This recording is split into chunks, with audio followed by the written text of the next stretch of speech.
The Discovery. Introduction to Captain Nikolai Volkov and the refugee ship Ascendant, one of the last human vessels fleeing after Earth's devastating invasion. The dire situation aboard the Ascendant, dwindling supplies, failing systems, and diminishing hope. Detection of a mysterious signal from an uncharted moon in the Cygnus system. Captain Volkov leads an expedition team to investigate, discovering an ancient underground facility. Meeting Atlas, an advanced AI guardian of Earth's forgotten Liberation Fleet. Learning about the fleet's capabilities and history, abandoned super warships created during the quantum conflict. First encounter with Harvester scout ships and the unexpected power of the Liberation Fleet flagship. Decision to gather scattered human survivors to crew the fleet. Part 2, the counterattack. Introduction to Admiral Zara Keegan of the Resistance Enclave Sanctuary. The fleet grows as more survivors join, bringing skills and intelligence. Learning of the Harvester assault on Sanctuary, the largest remaining human settlement. Preparations for battle as the newly assembled Liberation Fleet readies for its first major engagement. The battle for Sanctuary, revealing the full might of the Liberation Fleet. Discovery of a critical weakness in Harvester technology, exploitable by the ancient fleet. Admiral Keegan develops a bold plan to strike at the heart of Harvester operations. Epilogue: the Liberation Fleet sets course for Earth, humanity's first step toward reclaiming their home. Now I'll write part 1 of the story based on this outline. Phoenix Rising, the Liberation Fleet. Part 1, the Discovery. Captain Nikolai Volkov stood silently at the observation deck of the refugee vessel Ascendant, his weathered face illuminated by the distant stars. 46 years old with prematurely white hair and eyes that had witnessed too much suffering, he bore the weight of command like a physical burden. The Ascendant, once a civilian transport vessel hastily converted for deep space travel, carried the last 6,200 survivors from the Pacific Coalition territories. 8 months had passed since the Harvesters arrived. 8 months since the skies darkened with their bizarre, organic-looking vessels. 8 months since Earth fell. Captain, the voice of his executive officer, Lieutenant Darius Reese, interrupted his thoughts. Dark-skinned with closely cropped hair and perpetually alert eyes, Reese was one of the few remaining military personnel aboard. Engineering reports life support efficiency has dropped another 3%. Volkov nodded without turning, and the provisions. 4 months at current rationing levels. Maybe 5 if we implement the emergency protocols Director Iwamoto suggested. The unspoken reality hung between them. The Ascendant wasn't designed for extended journeys. It was a desperate solution during humanity's final days, meant to carry as many survivors as possible to safety. But safety had proven elusive. Every potential haven they'd approached either showed signs of Harvester activity or lacked the resources to sustain human life. "We need a miracle, Darius," Volkov said quietly. As if in response to his words, Communications Officer Eliza Jenkins burst onto the deck, her usual composure shattered by excitement. "Captain, we're receiving a signal. It's faint, but it's using an old Earth frequency." Volkov turned sharply. "Harvester trap."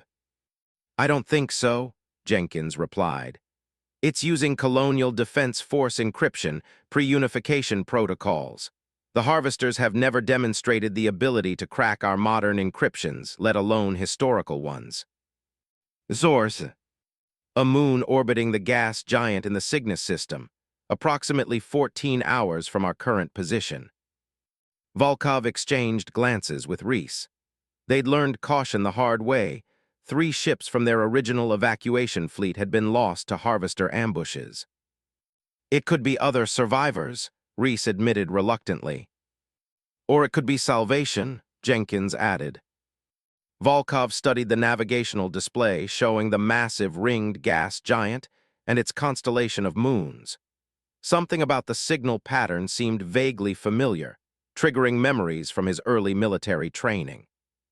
"Plot a course but keep us at maximum sensor range. Full stealth protocols. I want continuous scans for any Harvester signatures." As the Ascendant carefully approached the seemingly barren moon, their advanced sensors revealed anomalies. Beneath the cratered, lifeless surface lay vast artificial structures, buried under decades of cosmic debris. "These readings can't be right," Chief Engineer Tomas Iwamoto muttered, his fingers dancing across the holographic interface. "I'm detecting stable power signatures. Whatever's down there has been operational for decades, possibly longer." Volkov made his decision. "Prepare a scout team, I'll lead it myself." "Captain, protocols clearly state," Reese began.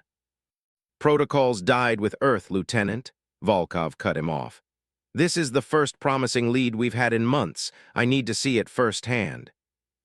5 hours later, Volkov led a team of 6 through the moon's dusty surface, following the signal to its source. The entrance was concealed beneath an unremarkable outcropping of rocks. They would have missed it entirely without the signal's guidance. "It's some kind of identification scanner," said Dr. Vivian Joe, their systems specialist, examining a dust-covered panel beside massive sealed doors.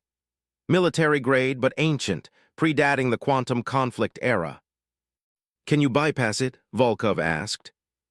"I don't think I need to," Joe replied, brushing away more dust. "It's designed to recognize genetic markers all Colonial Defense Force officers carried. Basic genetic identification sequencing hasn't changed in over a century." Volkov removed his glove and pressed his palm against the panel.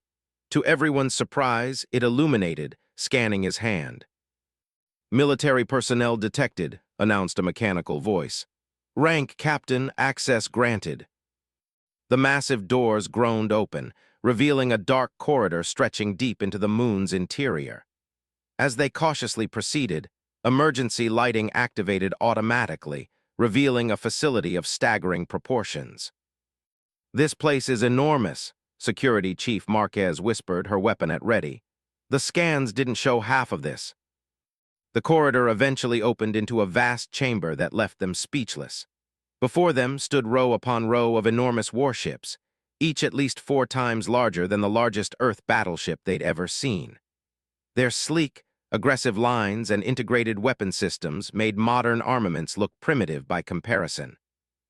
"Liberation-class vessels," Volkov breathed, recognition dawning. "I thought they were just military legends." According to classified history, the Liberation Fleet had been Earth's most ambitious defense initiative, developed during the quantum conflict nearly a century ago. The program was officially abandoned due to astronomical costs and the peace treaties that ended the conflict, but evidently they hadn't been destroyed. They'd been hidden. As they stood in awe, a holographic figure materialized before them, a stern-looking man in an antiquated military uniform. "Welcome, Captain. I am Atlas, Advanced Tactical Liberation Autonomous System. I am the custodian of Earth's Liberation Fleet." The AI's voice was surprisingly human. "How may I assist you?" Volkov stepped forward. "Earth has fallen, we need your help." Atlas's expression remained impassive, but the hologram flickered momentarily. "Please elaborate." Volkov explained everything: the Harvester invasion, Earth's fall, humanity's desperate flight across the stars. As he spoke, the AI processed the information, occasionally nodding. "I have been waiting for this moment for 94 years, 3 months, and 21 days, Atlas finally stated.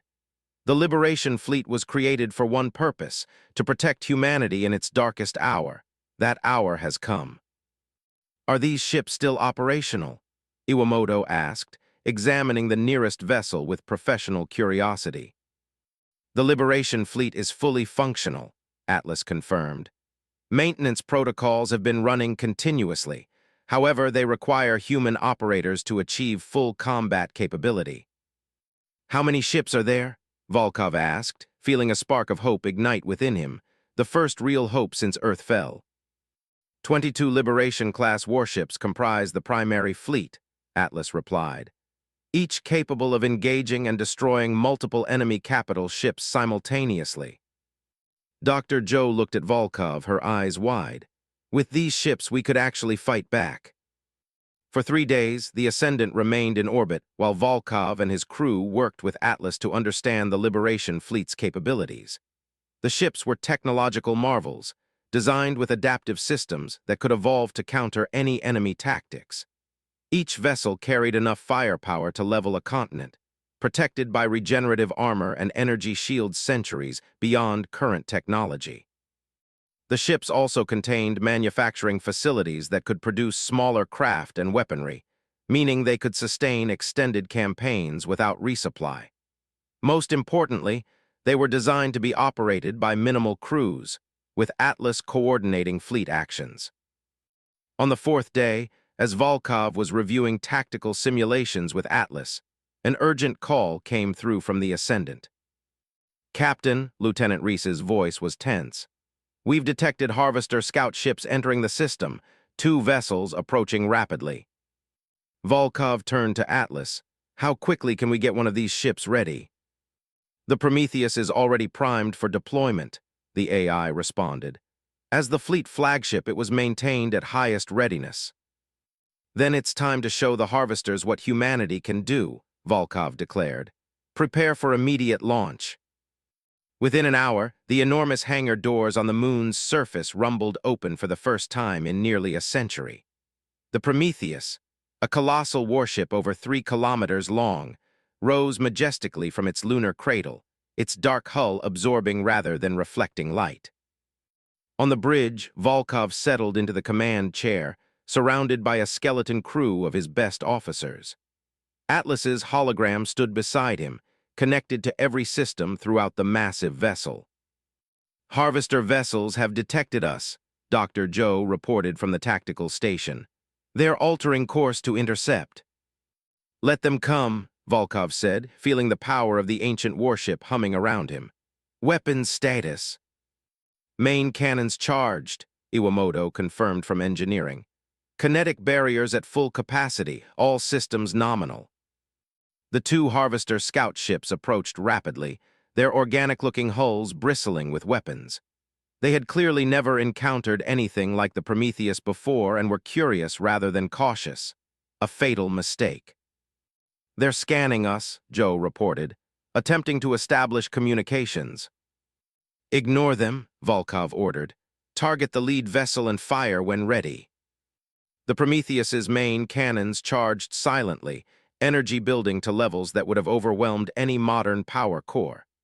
Then, without warning, a brilliant beam of concentrated energy lanced out, crossing the vast distance in an instant. The lead Harvester ship didn't explode so much as disintegrate, its molecular structure simply coming apart under the overwhelming energy. The remaining scout ship immediately attempted evasive maneuvers, but the Prometheus's targeting systems were too advanced, too precise. One more shot, one more kill. The entire engagement had lasted less than 20 seconds. Silence fell across the bridge as the crew stared at the tactical display in disbelief. For 8 months, they had run and hidden from the Harvesters, watching helplessly as colony after colony fell. Now they had destroyed 2 enemy vessels without taking so much as a scratch. "Atlas," Volkov said quietly, "send a message to the Ascendant. Tell them to prepare for docking. Then begin activation sequences for the rest of the fleet." "As you wish, Captain," the AI replied. "What shall I designate as our mission parameters?" Volkov stood up, looking around at his crew, seeing hope rekindled in their eyes. "First, we gather the survivors scattered across this sector. Then we contact any remaining resistance forces," his voice hardened, "and then we take back Earth." As the Prometheus moved to rendezvous with the Ascendant, its massive silhouette blocked out the stars, a dark promise of retribution against those who had thought humanity defeated. The age of running was over. The age of the Liberation Fleet had begun, the counterattack. Admiral Zara Keegan stood on the command platform of Sanctuary, humanity's largest remaining outpost, watching holographic displays of the approaching vessels with a mixture of disbelief and suspicion. At 53, with steel-gray hair cropped close to her scalp and a prosthetic left arm, a permanent reminder of her first encounter with Harvester forces, Keegan had learned the hard way that hope was a luxury she couldn't afford. "They're maintaining their approach vector," Lieutenant Commander Jackson reported, his eyes never leaving the tactical display. Still broadcasting on Colonial Defense Force frequencies. Keegan's mouth tightened to a thin line. And you're certain the message mentioned Captain Nikolai Volkov? Yes, Admiral, claims to be from the refugee vessel Ascendant. They say they've discovered something that could change the course of the war. The Ascendant was presumed lost 3 months ago, she mused. Keep defense systems at full alert. If those ships so much as twitch in the wrong direction, I want them vaporized. Sanctuary was hidden within a massive asteroid field on the outer edge of the Taurus sector. The chaotic gravitational environment and dense mineral composition had confounded harvester sensors thus far, allowing the settlement to grow to nearly 53,000 refugees and the remains of what had once been the Western Alliance fleet. But recent intel suggested their luck was running out. Harvester forces had been systematically mapping the sector, closing in on their location. Admiral, Jackson's voice cut through her thoughts, they're in visual range now. The main display shifted, and the command center fell silent. 3 ships approached, but only one truly commanded attention. It was unlike anything Keegan had ever seen, a colossal warship that dwarfed even Sanctuary's considerable defensive platforms. Its hull was midnight black with pulsing blue energy lines tracing inscrutable patterns across its surface. Beside it, 2 smaller vessels were immediately recognizable, refugee ships similar to those that had reached Sanctuary in the early days after Earth's fall. What in God's name is that? Breathed Colonel Way, Sanctuary's defensive coordinator. As if in answer, a communication request pinged from the massive vessel. Keegan nodded to the communications officer. Let's hear what they have to say. The holographic display flickered, revealing the face of a white-haired man with haunted eyes that Keegan recognized immediately. Nikolai, she said, unable to hide her surprise. Reports of your demise were greatly exaggerated. Captain Volkov offered a thin smile. As were reports of yours, Admiral. Permission to dock. We have something you need to see. Keegan studied him carefully. The company you're keeping is interesting. That's putting it mildly. Trust me when I say this is humanity's best hope.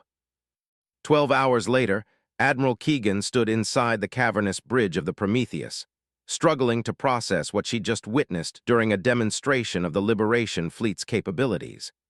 Beside her, Captain Volkov and Atlas's holographic form waited patiently. Let me understand this correctly, Keegan said finally. 100 years ago, Earth built a fleet of super warships, hid them on a random moon, and then forgot about them. Not forgot, Atlas corrected. Classified. The Liberation Project was developed during the final phase of the quantum conflict. When peace was achieved, political pressure mounted to dismantle the fleet. Instead, Fleet Admiral Takahashi made the decision to hide the ships, believing that humanity would eventually face an extraterrestrial threat. Prescient, Keegan murmured. Indeed, Volkov agreed. We've spent the past month locating other survivor groups and bringing them here. We now have enough trained personnel to crew 5 of the Liberation-class vessels. With Sanctuary's military contingent, we could potentially activate 5 more. Keegan raised an eyebrow. You're proposing an offensive against the Harvesters. I'm proposing we stop running and start fighting back, Volkov countered. And not a moment too soon, based on your intelligence about Harvester movements in this sector. Keegan couldn't argue with that. Their latest reconnaissance drones had detected a massive Harvester fleet assembling just 2 systems away, the largest concentration of enemy forces seen since the fall of Earth. There was little doubt about their target. How quickly can the ships be ready? She asked. 3 weeks to train your people on the essential systems, Atlas responded. The Liberation Fleet was designed for intuitive operation. Keegan walked to the viewport, staring out at the distant stars. For 8 long months, she had focused solely on keeping humanity's survivors alive, never daring to hope for more than simple survival. Now, suddenly, there was a chance, slim, perhaps even desperate, but a real chance nonetheless. Get me every available officer with combat experience, she ordered. We have 3 weeks to turn refugees into a fighting force. The following weeks were a blur of activity. 5 additional Liberation-class vessels were activated and prepared for battle. The Orion, Athena, Valiant, Defiance, and Redemption. Sanctuary's military personnel adapted quickly to the advanced systems, their training accelerated by Atlas's direct neural interfaces that allowed crews to learn complex operations in days rather than months. Meanwhile, non-combatants and essential civilian personnel were evacuated deeper into the asteroid field, establishing a fallback position should the defense of Sanctuary fail. 2 days before their deadline, as Admiral Keegan was reviewing battle simulations on the bridge of her flagship Athena, an urgent communication came through. "Admiral," Colonel Wei's voice was tight. "Long-range sensors have detected the Harvester fleet entering the system. 87 vessels confirmed, including 3 hive ships." Keegan's blood ran cold. Hive ships controlled the smaller Harvester vessels, coordinating their actions with terrifying efficiency. No human force had ever successfully engaged a hive ship and survived. Time to intercept. At current velocities, 14 hours. She turned to Atlas, whose hologram stood nearby. "You said these ships were designed to be adaptable. Have you analyzed all the data we have on Harvester tactics and technology?" "Yes, Admiral. I've identified several potential vulnerabilities, particularly in their quantum-entangled communication systems. The Liberation Fleet's disruptor arrays should be effective against their coordination capabilities." "Be ready in 12 hours, she ordered. "We'll engage them before they reach the asteroid field." The Liberation Fleet moved into position at the edge of the asteroid field. 10 ancient warships arrayed in a formation that Atlas had calculated would maximize their offensive capabilities while maintaining overlapping defensive fields. Admiral Keegan stood on the bridge of the Athena, now wearing the black and silver uniform of the Liberation Fleet. "All ships reporting ready, Admiral," Lieutenant Commander Jackson announced. Keegan nodded. "Comms, patch me through to all vessels." She took a deep breath, looking at the faces of her bridge crew, a mixture of Sanctuary veterans and Ascendant refugees. Beyond them, she knew, nearly 100,000 human survivors were counting on them to hold the line. "This is Admiral Keegan. For 8 months we have run, for 8 months we have hidden. For 8 months we have watched as the Harvesters systematically destroyed everything we held dear. Today that ends." She paused, letting her words sink in. "The ships you command are humanity's legacy, built by our ancestors who somehow knew we would face this moment. Honor their foresight. Honor the billions who didn't make it this far. Today we stop being prey. Today we become hunters." As she finished speaking, the first Harvester vessels emerged from hyperspace, organic-looking craft with pulsing veins of reddish energy coursing across their hulls. They approached in their characteristic swarm formation, dozens of smaller ships surrounding the massive hive ships at their center. "All ships maintain position," Keegan ordered. "Let them come to us, weapons free on my mark." The Harvester fleet advanced, apparently registering the human vessels but showing no signs of caution. Their previous encounters with human resistance had taught them to expect easy victories. "They're entering optimal range," Tactical reported. "Target the escort vessels first," Keegan ordered. "Atlas, initiate the disruptor sequence." "Disruptors activated," the AI confirmed, targeting their command network. From the Liberation Fleet, invisible waves of energy pulsed outward, specifically calibrated to interfere with the quantum entanglement that allowed Harvester vessels to coordinate their actions. The effect was immediate and dramatic.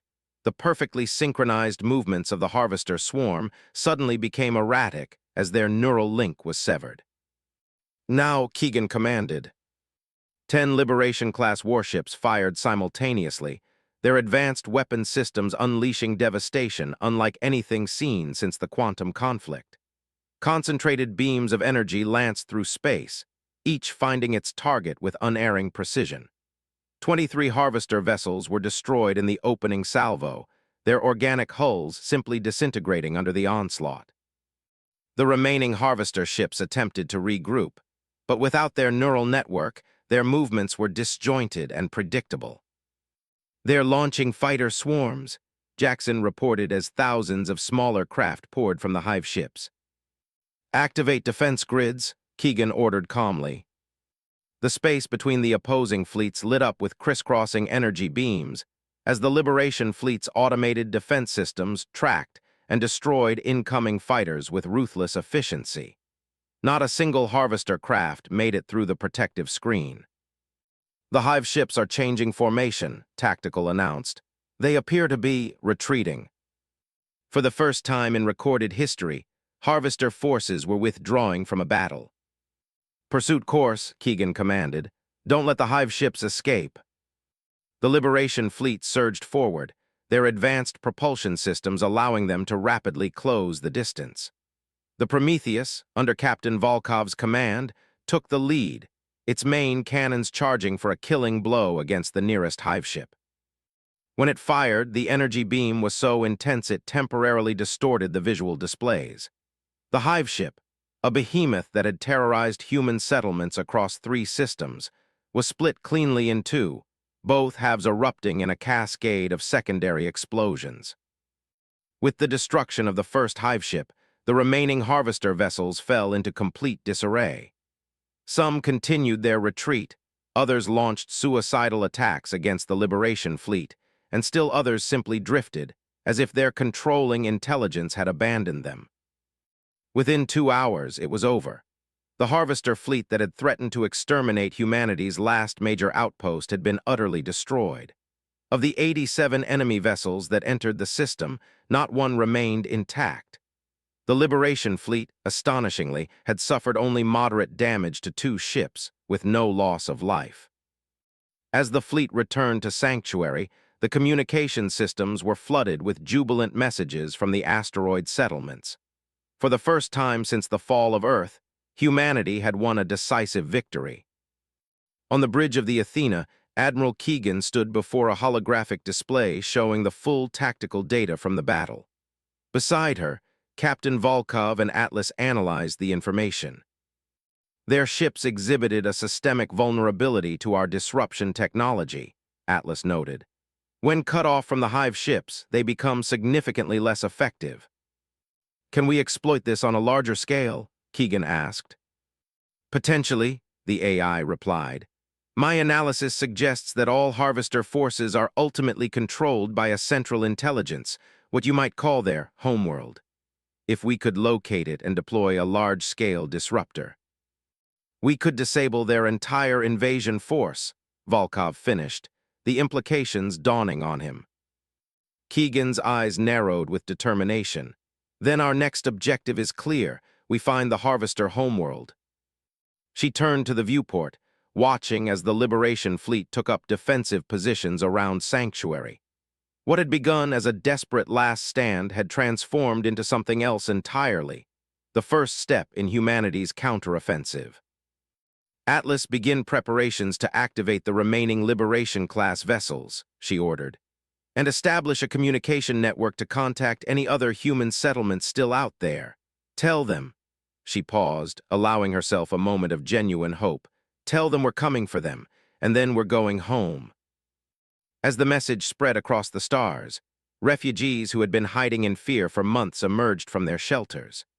Resistance cells that had been fighting hopeless guerrilla actions against overwhelming odds received word that they were no longer alone.